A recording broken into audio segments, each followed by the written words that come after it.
صحیح بخاری حدیث نمبر 18۔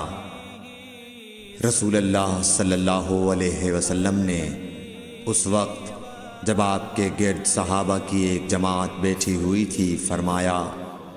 کہ مجھ سے بیعت کرو اس بات پر کہ اللہ کے ساتھ کسی کو شریک نہ کرو گے،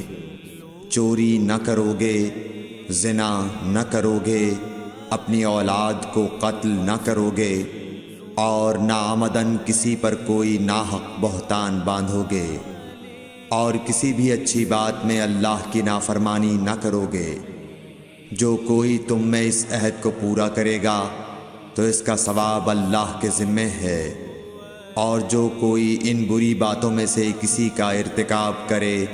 اور اسے دنیا میں اسلامی قانون کے تحت سزا دے دی گئی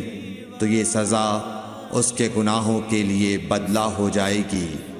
اور جو کوئی ان میں سے کسی بات میں مبتلا ہو گیا اور اللہ نے اس کے گناہ کو چھپا لیا تو پھر اس کا معاملہ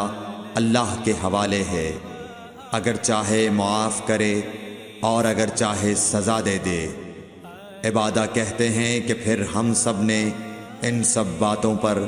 آپ صلی اللہ علیہ وسلم سے بیعت کر لی۔